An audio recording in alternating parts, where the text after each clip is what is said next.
نحن نتحدى أهل البدع والأهواء، أهل البدع العقائدية وأهل البدع السياسية.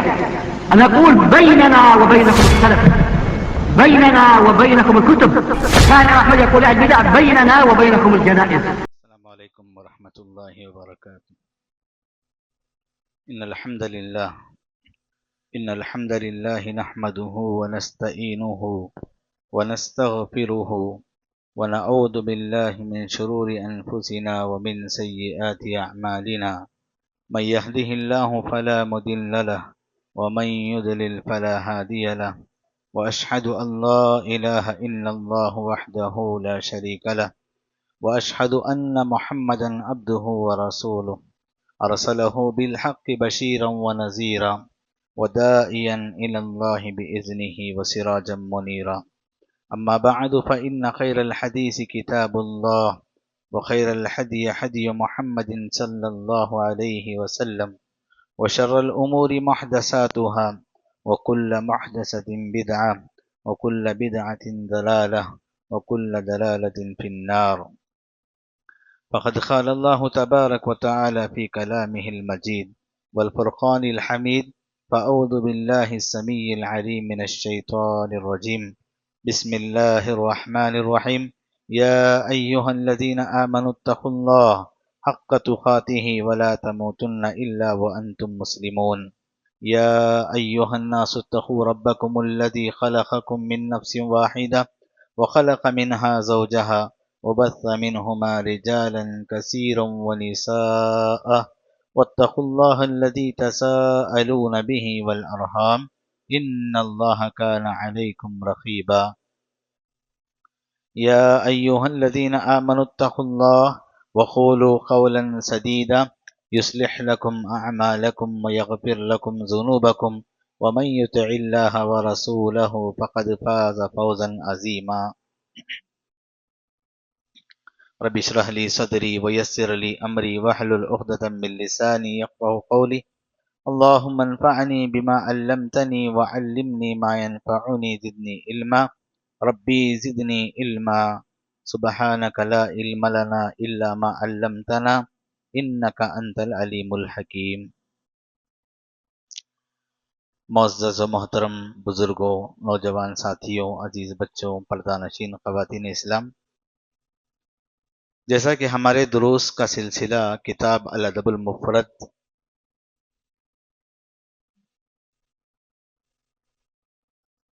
ابو عبداللہ محمد بن اسماعیل البخاری رحمہ اللہ کی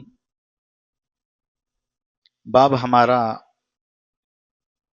گزشتہ درس میں یہاں تک بات ختم ہوئی تھی کہ جس نے اپنے ساتھی کے لیے دعا کی کہ اللہ اس کے مال اور اولاد میں اضافہ کرے، اللہ کے نبی صلی اللہ علیہ وسلم نے صحابہ کرام کو دعا دی۔ گزشتہ باب میں حضرت انس بن مالک رضی اللہ تعالی عنہ کے تعلق سے یہ بات آئی کہ رسول اللہ صلی اللہ علیہ وسلم نے ان کے والدہ کی درخواست پر اللہ کے رسول نے ان کے حق میں دعا کی، اللہ ان کے مال میں برکت دے، ان کی اولاد میں برکت دے، ان کی عمر میں برکت دے۔ اس کا نتیجہ بھی صحابہ کرام نے دیکھا، اللہ تعالیٰ نے ان کے مال میں، اولاد میں، عمر میں برکت نصیب فرمایا۔ اس کے بعد میں امام بخاری رحمہ اللہ نے ایک باب لایا ہے، باب الوالدات رحیمات، مائیں رحم دل ہوتی ہیں، ماں کے اندر رحم کا جذبہ ہوتا ہے۔ دو پہلو ہیں۔ یہ جو باب امام بخاری رحمہ اللہ نے لایا ہے، یا تو یہ کہنا مقصود ہے کہ مائیں رحم دل ہوتی ہیں، ماں کے اندر رحم کرنے کا جذبہ زیادہ ہوتا ہے، یہ بتانے کا مقصد ہے، یا تو یہ بتانے کا مقصد ہے کہ بچوں کو بتانا چاہیے کہ ماں اگر رحم دل نہیں ہوتی تو آج یہ جوان مرد آپ کی اس عمر، جوانی کی عمر، بڑھاپے کی عمر میں جو آپ یہاں پر ہیں، تو یہ سب آپ کی ماں کے رحم کا نتیجہ ہے۔ تو یہاں پر جو باب امام بخاری رحمہ اللہ نے لایا، اس کا مطلب یہ ہے کہ اس کا لازمی تقاضا ہے کہ ماں کو رحم دل ہونا چاہیے۔ ماں اپنے بچوں کے لیے رحم دل ہونا چاہیے، یہ لازمی تقاضا ہے۔ اکثر ایسا ہوتا ہے کہ مائیں بچپن میں جو بچوں سے محبت کرتی ہیں، ان کی غلطیوں کو معاف کر کے چلتی ہیں، یہ بچہ ہے، غلطی کر دیا ہے، چلو معاف کر دیتے ہیں۔ وہ بڑے ہونے کے بعد نہیں کرتی۔ بعض ایسی مائیں ہوتی ہیں، نہیں میں سے ہرگز معاف نہیں کروں گی، میں ہرگز معاف نہیں۔ زبان سے تو کہتی ہیں، لیکن جب اس بچے کو نقصان ہوتا ہے تب بھی وہ دیکھ نہیں پاتی، تب بھی وہ سنبھل نہیں پاتی۔ آخر کار جب بچہ تکلیف میں آ جاتا ہے، مصیبت میں آ جاتا ہے، پریشان ہو جاتا ہے یا بیمار پڑ جاتا ہے، تو اس وقت بھی ماں کا دل نہیں رہتا۔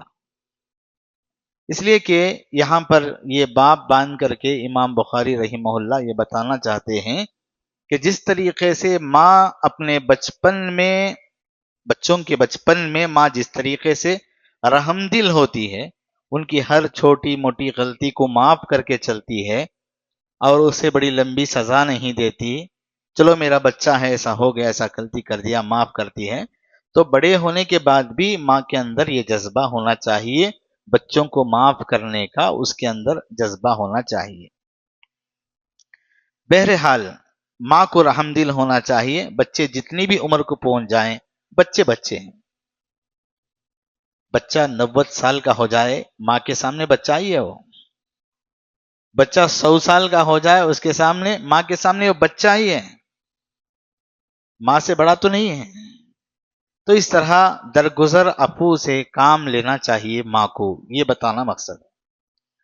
دوسرا پہلو یہ ہے کہ بچوں کو بتانا چاہیے کہ ماں اگر رحم دل نہیں ہوتی تو آج تم جس حال میں ہو، ماں نے تم کو جیسا پالا، ماں نے تم کو جس طریقے سے پرورش کیا، ماں نے جس انداز میں تم کو سنبھالا، ماں نے جس تکلیف سے تم کو پرورش کیا، تو یہ تمہاری ماں کے رحم دل ہونے کا نتیجہ ہے، ورنہ تم نوجوان ہونے کے باوجود تمہارے اندر جو آج جو بھی چیزیں ہیں، یہ صرف تمہارے ماں کے رحم کا نتیجہ ہے۔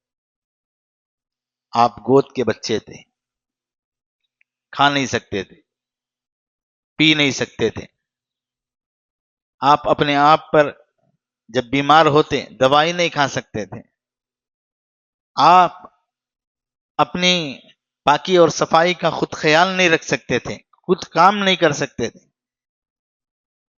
لیکن ماں نے آپ کا ہر لمحہ لمحہ آپ کا خیال رکھا۔ آپ قضائے حاجت کر دیتے، پیشاب کر لیتے، پاخانہ کر لیتے، ماں اسے فوراً صفائی کرتی۔ آپ بیمار پڑتے، ماں آپ کو پوری رات جاگ کر کے آپ کی پرورش کرتی، ماں آپ کی دیکھ ریکھ کرتی ہے، دوائیاں کھلاتی ہے وقت وقت پر۔ ڈاکٹروں نے کہا کہ اس بچے کو ہر 4 گھنٹے میں یہ ڈوز دینا چاہیے، یہ دوا پلانا چاہیے۔ ماں نے اپنی نیند کی قربانی دے کر کے آپ کو برابر ٹائم دیکھ کر کے 4 گھنٹے میں آپ کو برابر دوائیاں دیتی ہے۔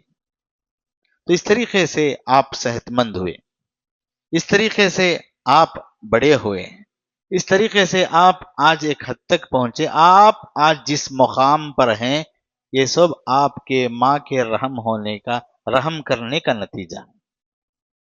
تو یہاں پر یہ بتایا گیا، جب بھی ماں سے وقتی طور پر اگر ناراضگی ہو سکتا ہے بچے ناراض ہو جائیں، ماں سے، باپ سے ناراض ہو جائیں، وقتی طور پر ہماری مرضی کے مطابق ہمارے باپ اگر ہمارے کاموں کو قبول نہ کرے، ہماری بات نہ مانے، ماں ہماری بات نہ مانے، وقتی طور پر ہم ماں باپ سے ناراض ہو جاتے ہیں، تو یہ سمجھ لینا چاہیے جب ہم ماں سے ناراض ہوتے ہیں، جب ہم باپ سے ناراض ہوتے ہیں، تو ہماری پچھلے کی زندگی، ہماری بچپن کی زندگی، ہماری 1 دن 2 دن 3 دن 6 مہینے 1 سال 2 سال 3 سال 4 سال 5 سال 6 سال 7 سال 8 سال 10 سال کی یہ عمر کو ہم یاد کرنا چاہیے کہ ان کی قربانی ہے، یہ میرے ماں باپ کی قربانی ہے، یہ میرے والدین کی قربانی ہے۔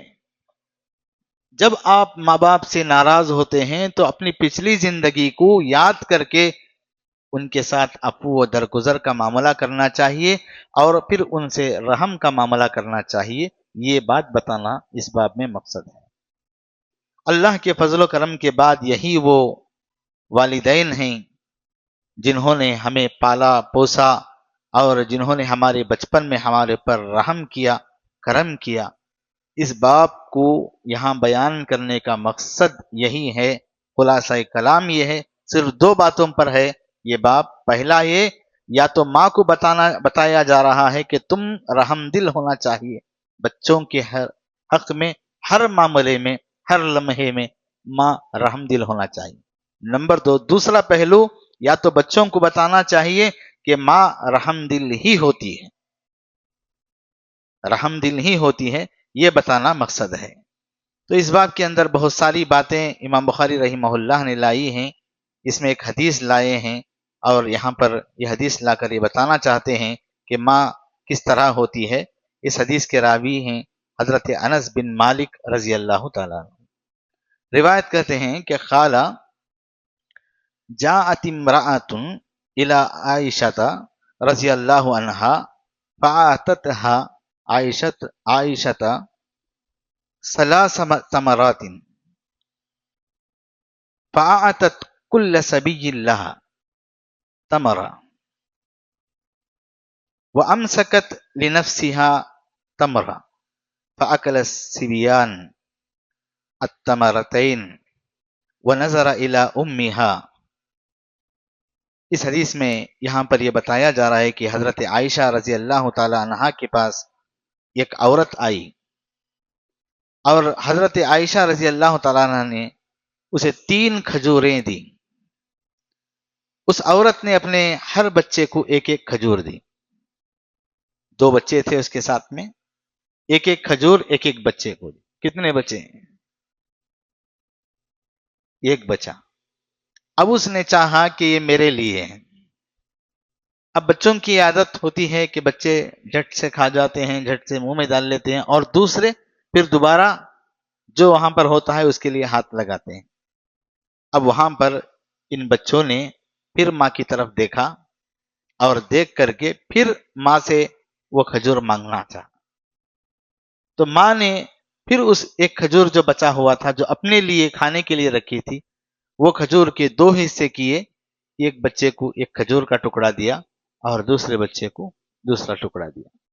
تو حضرت عائشہ رضی اللہ تعالی عنہا نے یہ منظر دیکھا، ان کو بڑا تعجب لگا۔ ایک تو حضرت عائشہ رضی اللہ تعالی عنہا کو بچے نہیں تھے اور انہوں نے ان بچوں کو دیکھا اور اس ماں کو دیکھا اور ماں کے اندر بچوں کا یہ رحم کا جذبہ دیکھا، بڑا تعجب ہوا حضرت عائشہ رضی اللہ تعالی عنہا کو۔ جب اللہ کے نبی صلی اللہ علیہ وسلم تشریف لائے، گھر میں آئے، تو حضرت عائشہ رضی اللہ تعالی عنہا نے یہ سارا واقعہ اللہ کے نبی کو سنایا۔ اللہ کے نبی دیکھو، ایک عورت آئی، اس نے کچھ کھانے کے لیے مانگا، میرے پاس صرف 3 ہی کھجور تھے۔ اللہ کے نبی کا گھر ہے، حضرت عائشہ کے میرے پاس 3 ہی کھجور تھے، میں نے 3 کھجور اس کے حوالے کیا، اس نے دونوں بچوں کو 1 کھجور دیا اور پھر 1 کھجور بچا، پھر اس نے اپنے لیے کھانے کے لیے اپنے لیے رکھا تھا، لیکن بچوں نے پوچھا تو دونوں کو 2 حصے کر کے دے۔ اللہ کے رسول صلی اللہ علیہ وسلم نے فرمایا، عائشہ اس میں تعجب کی بات کیا ہے؟ عائشہ اس میں تعجب کی بات کیا ہے؟ یہ تو ماں رحم دل ہوتی ہے۔ اللہ کے نبی صلی اللہ علیہ وسلم نے پھر فرمایا، تم اس بات سے حیران کیوں ہو، تعجب کیوں کرتی ہو؟ اپنے بچوں پر رحم کرنے کی وجہ سے اللہ تعالیٰ اس پر رحم کیا۔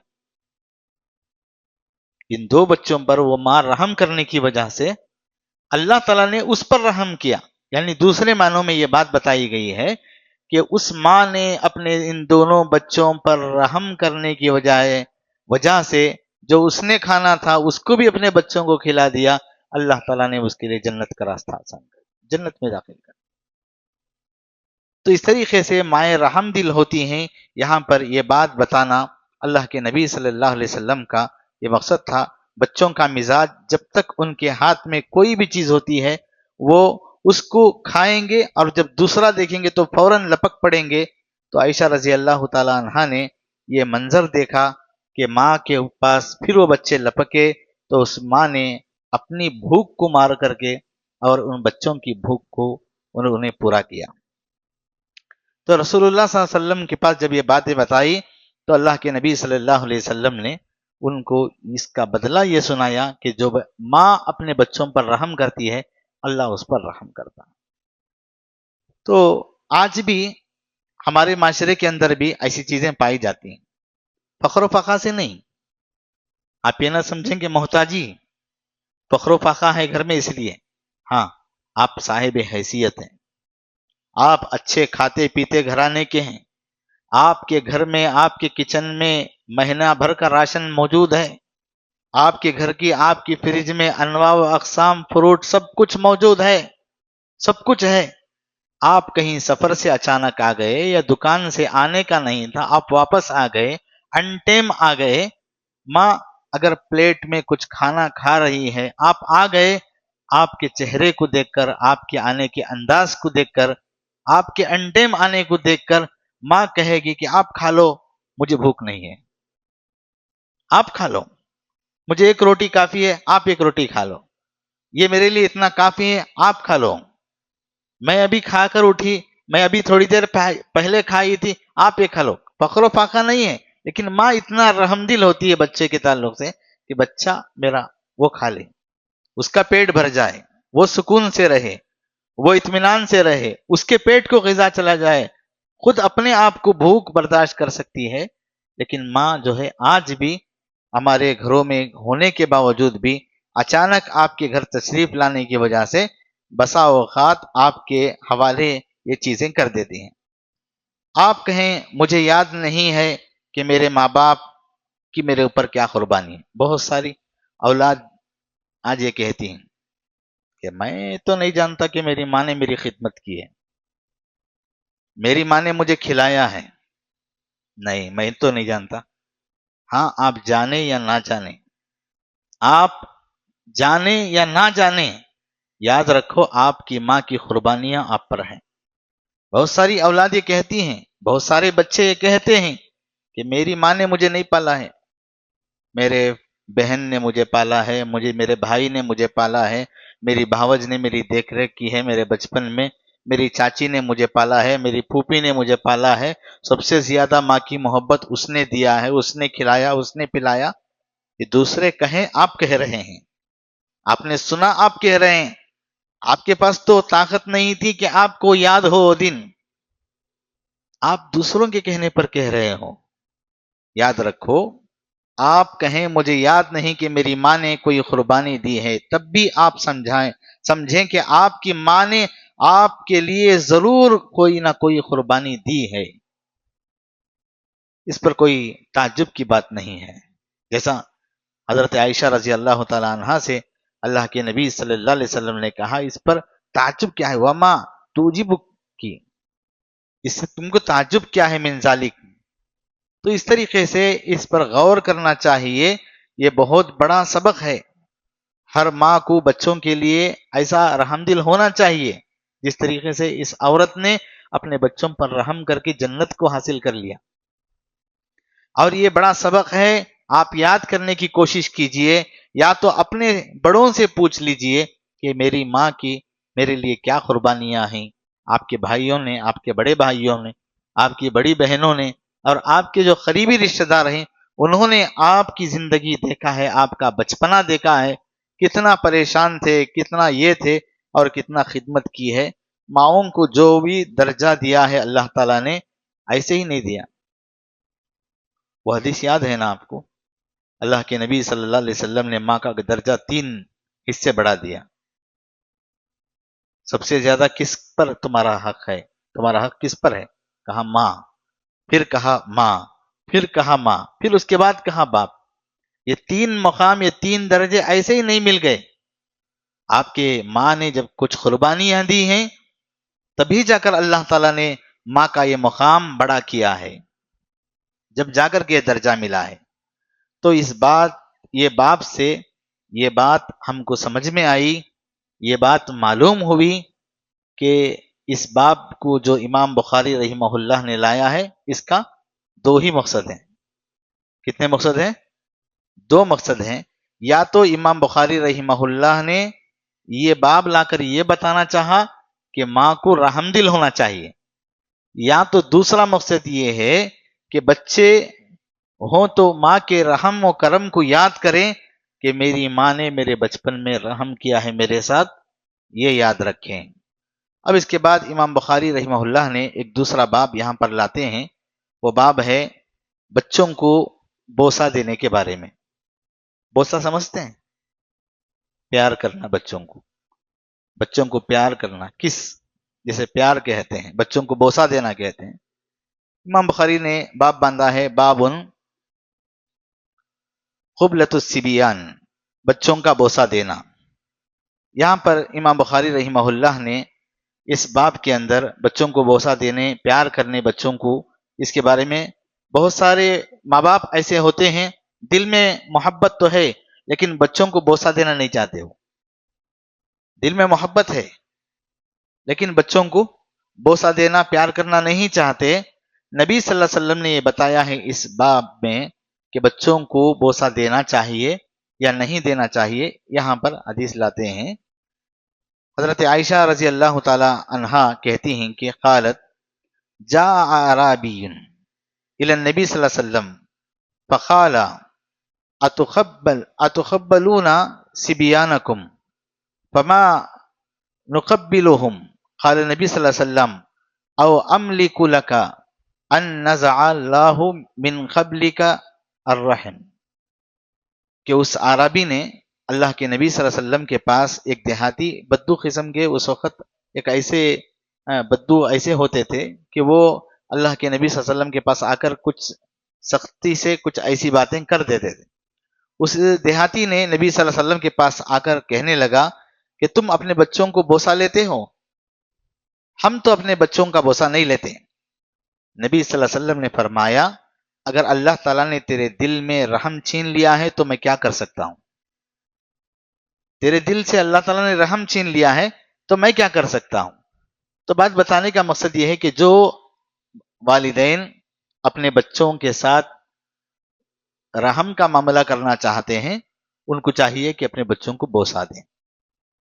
بچپن میں بچے بھاگ کر کے دروازے پر آ جاتے ہیں باپ کے آتے ہی، تو باپ کو چاہیے کہ بچے کے اندر اس رحم کے جذبے کو بتانے کے لیے بچے کو بوسہ دینا چاہیے. اور بسا اوقات گھر کے اندر خوشی کا ماحول ہوتا ہے بچوں کی وجہ سے، بچہ اچھے نمبرات میں لایا، بچہ پاس ہو گیا، بچہ کسی میں کامیاب ہو گیا، تو اس وقت فوراً بچے کو بوسہ دینا چاہیے. اس کا بڑا اثر دیکھنے کو ملتا ہے. تو کمال رحمت یہ ہے، نبی صلی اللہ علیہ وسلم نے فرمایا کمال رحمت یہ ہے کہ ماں باپ کا رحمت کا کمال یہ ہے کہ بوسے کی شکل میں وقتاً فوقتاً بچوں کو اپنے پاس لینا چاہیے، یعنی اپنے بچوں کو وقتاً فوقتاً بوسہ دینا چاہیے، پیار کرنا چاہیے. یہ پیارے نبی صلی اللہ علیہ وسلم کی سنت بھی ہے. اللہ کے نبی صلی اللہ علیہ وسلم بچوں کو پیار کرتے تھے، اللہ کے نبی بوسہ دیتے تھے. اگر کوئی ماں باپ اپنے بچوں کا بوسہ نہیں لیتے وہ اپنے اندر رحم و کرم کا جذبے کے اندر وہ کمی رکھتے ہیں، پورا رحم و کرم ان کے پاس نہیں ہے. جو ماں باپ اپنے بچوں کو رحم و کرم سے کمی رکھتے ہیں وہ اپنے بچوں کو بوسہ نہیں دیتے. سائنس کیا کہتی ہے اس کے تعلق سے؟ سائنس یہ کہتی ہے کہ بچے کی نشو و نما، بچے کی پرورش اور اس کی پرسنالٹی کو بڑھانے میں اور اس کی تربیت پر بڑا گہرا اثر رکھتا ہے اس کو بوسہ دینے. سائنس بھی یہی کہتی ہے اور شریعت بھی یہی کہتی ہے کہ وقتاً فوقتاً بچوں کو بوسہ دینا چاہیے، جس کی وجہ سے اس کی نشو و نما میں، اس کی تربیت میں اس پر بڑا گہرا اثر ہوتا ہے. دو حدیثیں لائی، اس میں تو ایک حدیث ہم نے آپ کے سامنے، ایک بدو جو نبی علیہ السلام کے پاس آیا جو اوجڑ ہوتا ہے، اللہ تعالیٰ نے تمہارے دل سے رحم و کرم اگر چھین لیا ہے، جذبہ چھین لیا ہے، تو میں کیا کر سکتا ہوں؟ تو اس طریقے سے بعض بزرگوں کا تجزیہ یہ ہے کہ بچوں سے زیادہ وہ اپنے نواسوں اور پوتوں سے پیار کرتے ہیں، اور رحم و کرم کا معاملہ ان سے زیادہ کرتے ہیں۔ یہاں پر جو حدیث اور دوسرا جو اثر یہاں بیان کیا جا رہا ہے وہ یہ ہے کہ اللہ کے نبی صلی اللہ علیہ وسلم بیٹھے ہوئے تھے مجلس میں، صحابہ اکرام تھے۔ حضرت ابو ہریرہ کہتے ہیں کہ قال قبل رسول اللہ صلی اللہ علیہ وسلم حسن بن علی رضی اللہ عنہ، حضرت حسن جو علی کے بیٹے ہیں، اللہ کے نبی صلی اللہ علیہ وسلم کے نواسے ہیں، ان کو اللہ کے نبی صلی اللہ علیہ وسلم نے بوسہ دیا۔ وَإِنْدَهُ الْأَقْرَى بن حابس، ایک صحابی ہیں، وہ وہاں پر موجود تھے، انہوں نے کہا کہ میرے 10 بچے ہیں۔ اقرا بن حابس نے کہا ان لی عشرۃ من الولد، میرے 10 بچے ہیں، اے اللہ کے رسول صلی اللہ علیہ وسلم، ما قبلت منہم احدا، میں نے کبھی ان 10 بچوں کو بوسہ نہیں دیا، میں نے کبھی ان بچوں کو پیار نہیں کیا، بوسہ نہیں دیا۔ اللہ کے نبی صلی اللہ علیہ وسلم نے ان کی طرف دیکھا، فنظر الیہ رسول اللہ صلی اللہ علیہ وسلم ثم قال، اللہ کے رسول نے ان کی طرف دیکھا اور فرمایا من لا یرحم لا یرحم، اللہ کے نبی نے کہا، ان کی طرف دیکھا اور فرمایا جو رحم نہیں کرتا اس پر رحم نہیں کیا جاتا، جو رحم نہیں کرتا اس پر رحم نہیں کیا جاتا۔ اللہ کے رسول صلی اللہ علیہ وسلم بچوں سے پیار کرتے تھے، بچوں سے محبت میں آ کر ان کو بوسہ دیتے تھے۔ حضرت حسن اور حسین سے بڑی محبت تھی اللہ کے نبی صلی اللہ علیہ وسلم کو۔ بہت سارے لوگ یہی کہتے ہیں کہ اپنے بچوں سے ہم بوسہ لیں گے لیکن شرم آتی ہے، شرم کی وجہ سے ہم بوسہ نہیں لیتے، اس میں کیا شرم ہے؟ یہ غلط یہ جذبہ ہے، اس کو نکالنا چاہیے اور پہلے بوسہ لینا چاہیے اپنے بچوں کا۔ انشاءاللہ پہلے کبھی ایک مرتبہ آپ اپنے بچے کا بوسہ لیں گے تو انشاءاللہ اس کے بعد آپ کو بوسہ لینا آسان ہو جائے گا، آپ کے اندر جو غلط جذبہ ہے وہ نکل جائے گا۔ بچوں کو بوسہ لینا چاہیے۔ اللہ کے نبی صلی اللہ علیہ وسلم اس طرح اپنے بچوں کو بوسہ لیتے تھے۔ اگر ہمارے بچے بڑے بھی ہو گئے ہیں، شادی شدہ بھی ہو گئے ہیں، ان بچوں کو بھی ان کا پیشانی کا بوسہ لے کر اس کا اثر اپنی زندگی میں دیکھ سکتے ہیں۔ ایک باپ، ایک ماں اپنے بچے کو شفقت سے اس کا بوسہ، اس کو پیار کرتی ہے، اس کا بوسہ لیتی ہے، تو ان کے اندر جو ہے کتنا اس کے بعد اس کا اثر دیکھنے کو ملتا ہے، اس کے بعد کی زندگی دیکھنے کو ملتی ہے۔ تو یہاں پر حضرت امام بخاری رحمہ اللہ نے یہ باب لا کر یہ بتایا کہ بچوں کو بوسہ لینا چاہیے، چاہے وہ چھوٹے بچے ہو چاہے بڑے بچے ہو۔ ماں باپ کے اندر بوسہ لینے کا بچوں کو اگر جذبہ ہے تو یہ رحم و کرم کا جذبہ ہے۔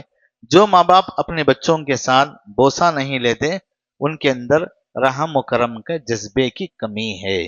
اس بات سے یہاں پتہ چلا۔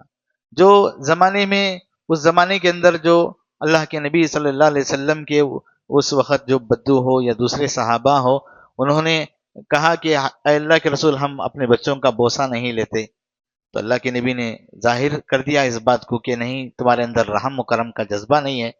یعنی اس کے بعد یہ فرمایا کہ میرے 10 بچے ہیں، میں نے ان 10 بچوں کا کبھی بوسہ نہیں لیا۔ اللہ کے نبی نے تبھی فرما دیا کہ جو رحم نہیں کرتا اس پر رحم نہیں کیا جاتا۔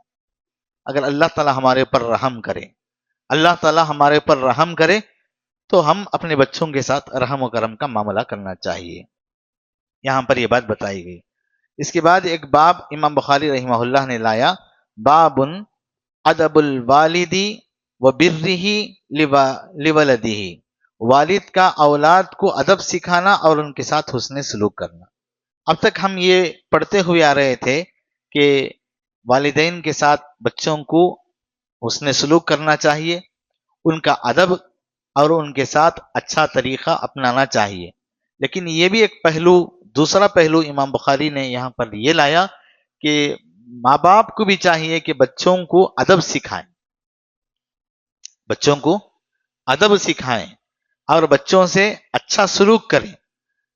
بعض ماں باپ ایسے ہوتے ہیں جو اپنے بچوں کو ان کے ساتھ اچھا سلوک نہیں کرتے، ہمیشہ مار توڑ کی بات، ہمیشہ بچوں کے ساتھ گالی گلوچ کی بات، بچوں کو گالی دے کر بات کرنا، بچوں کو بلند آواز سے بات کرنا، بچوں کو آنکھ پھاڑ کے بات کرنا، بچوں کو ان کو نچلا بتا کر کے بات کرنا، کبھی تو سدھرتا نہیں، ایسا نہیں ویسا نہیں، تیرے عادت ایسے، اس طریقے سے ان کے جذبے کو توڑنا، ایسی چیزیں بعض والدین کے اندر ہوتی ہیں۔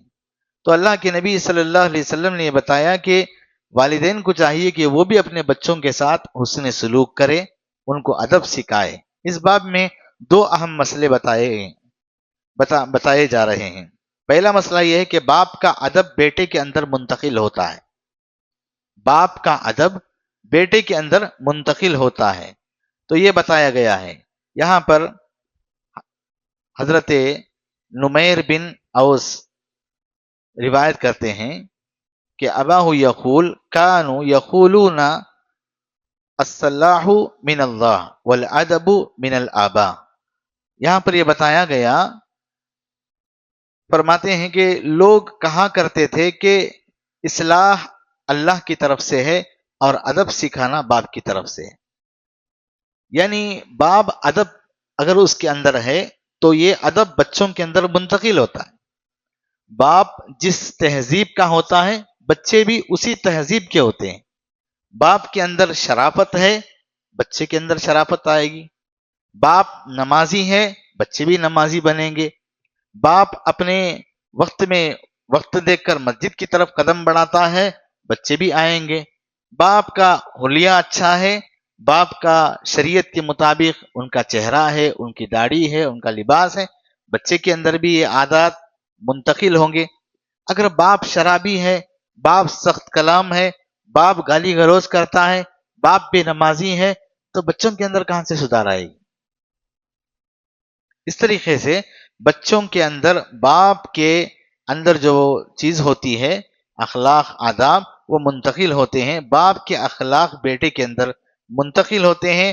باپ جیسا ہوتا ہے بیٹا ویسا اکثر ہوتا ہے۔ اور باپ کی ذمہ داری ہوتی ہے کہ اپنی اولاد کو تربیت سکھائے۔ ہمیشہ یہ بات یاد رکھیں کہ باپ کو چاہیے کہ وہ اپنی اولاد کو تربیت سکھائیں۔ ایک تو فطری طور پر بیٹا باپ جیسا ہوتا ہے، جب بچے باپ کے اخلاق سے متاثر ہوتے ہیں تو اس کو ادب سکھائیں۔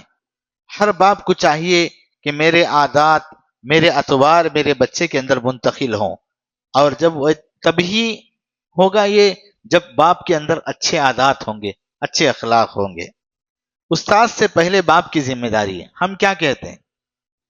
کیا تجھے یہ اسکول میں سکھائے؟ یہ کیا مدرسے میں سکھوایا تو؟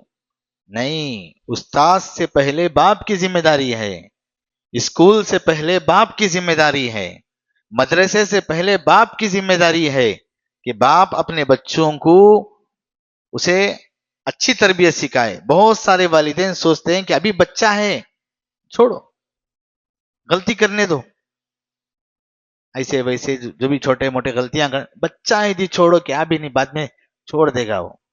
آپ بچپن میں اگر اس کی تربیت نہیں کریں گے تو وہی عادت آتے آتے وہ بڑھ جائے گی۔ اس لیے بچے کو ہمیشہ تربیت کرنا چاہیے۔ اسی لیے نہ شریعت نے یہ حکم دیا کہ بچہ جب 7 سال کا ہو جائے تو اسے نماز کا حکم دے، یعنی بچوں کو مسجد کے اندر لے کر آؤ، جب 10 سال کا ہو جائے تو نماز نہ پڑھے تو اسے مارو، یہ ادب کے لیے ہے۔ تو بہت سارے والدین یہ سوچتے ہیں کہ ابھی تو بچہ ہے، بعد میں جا کر کے کر لے گا۔ جب بچے 6 سال کا ہو جائے تو اسے کیا کرتے ہیں؟ لے جا کر کے اسکول میں یا مدرسے میں ڈالتے ہیں۔ اب وہ سمجھتے ہیں کہ مدرسے کی ذمہ داری ہے، اسکول کی ذمہ داری ہے، ٹیچرز کی ذمہ داری ہے، اور وہ لوگ ادب سکھا لیں گے، وہ لوگ تربیت کر لیں گے۔ نہیں، ایسا نہیں ہو سکتا ہے۔ تعلیم کی جس لائن میں اگر وہ بچہ ہو تو ہو سکتا ہے اس کی تربیت تھوڑی بہت ہو جائے، اور اگر وہ بچہ اسکول میں ہے تو جیسے ٹیچرز ہوں گے ویسا سیکھے گا، جیسے اس کے کلاس میٹ ہیں اور ویسا ہو جائے گا۔ اور اگر بچہ اسکول نہیں گیا، کاروبار کی لائن میں ہے، تو بچہ جیسے کاروبار کی لائن میں بازاری جو لوگ ہوتے ہیں، جو بازار میں ہوتے ہیں، کاروبار کے ہوتے ہیں، وہ کاروبار کے لوگوں کی طرح اس کا رویہ ہو جائے گا، جیسے ان کی لہجہ ان کی زبان یہ بھی ویسے ہی سیکھ کر آئے گا۔ اگر وہ بھی نہیں، گھر میں آپ رکھ لیں گے، آپ کے پاس دنیا کے کرائے آ رہے ہیں، کیا میرا بیٹا کام کو جائے، کیا میرا بچہ پڑھے، گھر میں رہے آرام سے۔ اگر گھر میں رہے تو ہو سکتا ہے محلے کے بچوں سے متاثر ہو کر، محلے کے بچوں سے بات چیت کر کے وہ بگڑ جائے۔ دور نہیں کہ وہ بچہ محلے میں جیسے جیسے افراد ہوتے ہیں ویسے ویسے ہو جائے۔ تو اس لیے چاہیے کہ والدین کو اپنے بچوں کی تربیت آخر کار کون کرے؟ کیا بچوں کی تربیت اسکول کرے؟ کیا بچوں کی تربیت مدرسہ کرے؟ کیا بچوں کی تربیت کاروبار والے کریں؟ کیا بچوں کی تربیت بازار میں ہو؟ کیا بچوں کی تربیت محلے میں ہو؟ نہیں، اس کا حل اور اس کا جواب یہ ہے کہ بچوں کی تربیت والد کی ذمہ داری ہے، والدہ کی ذمہ داری ہے، والدین کی ذمہ داری ہے۔ بچوں کی ہر حال میں ان کی دیکھ ریکھ کریں اور ان کی اچھی تربیت کریں، جب جا کر کے یہ بچے اچھے بنیں گے۔ لوگ یہ سمجھتے ہیں کہ یتیم کی کفالت یہ ہے کہ اس کو پیسہ دے دیا جائے، خرچ کر دیا جائے، اسکول فیس بن دیا جائے، اسے کسی مدرسے میں ڈال دیا جائے تو یہ حق ادا ہو جائے گا۔ یتیم کی کفالت یہ نہیں، بچوں کی ذمہ داری یہ نہیں کہ صرف اس کو مسجد میں اگر مکتب چل رہا ہے تو وہاں کی فیس بھر دو، اسکول جا رہا ہے تو وہاں کی فیس بھر دو، مدرسہ جا رہا ہے تو وہاں کی فیس بھر دو۔ میں نے تو ان کی اسکول کا، ان کے مدرسے کا پورا بندوبست کر دیا، اب میرے اوپر کچھ نہیں۔ ایسا نہیں ہوتا۔ باپ نگران ہونا چاہیے بچوں پر، باپ اپنے بچوں پر نگران ہونا چاہیے، ان کی ہر حرکت پر اس کی کڑی نظر ہونی چاہیے۔ کہاں بچہ میرا غلطی کر رہا ہے، کہاں میرا بچہ شریعت کے خلاف جا رہا ہے، کہاں میرے بچے کے اندر کوتاہی ہو رہی ہے، کہاں میرے بچے کے اندر اللہ اور اس کے رسول کی نافرمانی ہو رہی ہے، برابر باپ لمحے لمحے، سیکنڈ سیکنڈ بچے کی اگر نگرانی کرے گا، یقیناً یہ باپ کی تربیت اسے بہت کارآمد ہوگی۔ اور یہی اچھا طریقہ ہے، چاہے بھائی اور بہن کی ذمہ داری لیتا ہو، چاہے بھائی بھائی کی ذمہ داری لیتا ہو، چاہے کوئی آدمی کسی یتیم کی ذمہ داری لیتا ہو، چاہے وہ اپنے بچوں کی ذمہ داری لیتا ہو، تو اس کو چاہیے کہ عام طور سے وہ جو ہے خود اپنی تربیت میں اپنا حصہ لگائے۔ ایک بچہ اپنی عام بول چال میں ایک گالی کو بکثرت استعمال کرتے ہوئے اپنے باپ کو دیکھتا ہے تو وہ بھی وہ گالی دیتا ہے۔ بہت سارے گھروں میں ایسا ہوتا ہے، ایک گالی ان کے گھر میں مشہور ہوتی ہے، باپ بھی وہی گالی دیتا ہے، ماں بھی وہی گالی دیتی ہے، بچے بھی وہی گالی دیتے ہیں۔ ہم نے دیکھا ہے معاشرے میں، تو ایک گھر میں ہم نے دیکھا کہ ایک باپ اپنے بچے کو ہمیشہ سور سور سور کہتا، ماں سور سور، بچہ بھی کسی کو دیکھ کر سور کہتا ہے۔ تو اس طریقے سے جو گالی ماں باپ دیتے ہیں بچوں کے اوپر اس کا اثر پڑتا ہے، وہی گالی گھر میں وہ دوسروں کو دیتے ہیں، وہی گالی وہ اپنے دوستوں احباب کے ساتھ دیتے ہیں۔ اس لیے اس کو چاہیے کہ وہ اپنی عادات، اپنے اعتبار کو اچھے طریقے سے اپنے بچوں کے اندر اسے پانا چاہتا ہے، دیکھنا چاہتا ہے، تو سب سے پہلے باپ، اپنے ماں اپنے گھر کے اندر ایک اچھا ماحول پیدا کرے، اسلامک ماحول پیدا کرے، اور بچوں کی نشو و نما اسلامی طریقے سے ہو، اور بچوں کے اندر اچھی طریقے سے ان کی پرورش، ان کی تربیت ہو۔ یہ نہیں کہ میں پڑھا رہا ہوں، اسکول بھیج رہا ہوں، مدرسہ بھیج رہا ہوں، ٹیوشن بھیج رہا ہوں، بچوں کی تربیت وہاں ہو جائے۔ نہیں، بچوں کی تربیت ہوگی نہیں، یہ آپ کے معاون ہیں، یہ استاذ یہ آپ کے معاون ہیں، یہ مدرسہ یہ آپ کا مددگار ہے، معاون ہے، یہ اسکول یہ آپ کا معاون ہے، مددگار ہے، لیکن تربیت کا ذمہ دار وہ نہیں۔ تربیت کے ذمہ دار آپ ہیں اور والدین ہیں، وہ پوری طرح آپ کے بچوں کی تربیت کے ذمہ دار نہیں ہو سکتے۔ وقتاً فوقتاً استاد جو ہے بچے کو کچھ نہ کچھ ادب سکھا دیتا ہے اور کچھ تہذیب سکھاتا ہے، لیکن پوری ذمہ داری اگر ہم اسکول پر، مدرسے پر چھوڑ دیں تو وہ نہیں ہو سکتا۔ بعض اسکول اور مدرسے کے اندر یہ بات سننے میں آتی ہے کہ ہم لوگ پیرنٹس کی میٹنگ رکھتے ہیں، پیرنٹس کو بلاتے ہیں، والدین کو بلاتے ہیں، اور ان کے بچوں کے تعلق سے ان کو باتیں بتاتے ہیں، بتانے کی کوشش کرتے ہیں۔ ان کے ماں باپ کبھی نہیں آتے نہیں ماں باپ اس میٹنگ میں، تو لہٰذا وہ کتنا ہو سکتا ہے اتنا کریں گے۔ والدین کی والدین کو چاہیے کہ والدین اپنے بچوں کی اچھی تربیت کریں، اس کا نتیجہ ان کو دنیا میں بھی دیکھنے کو ملتا ہے اور اس کا نتیجہ آخرت میں بھی ان کو ملتا ہے۔ اولاد کی نافرمانی کی بات کرتے ہیں تو کہاں تک آپ نے تربیت کی ہے، اس پہلو کو بھی دیکھنا چاہیے۔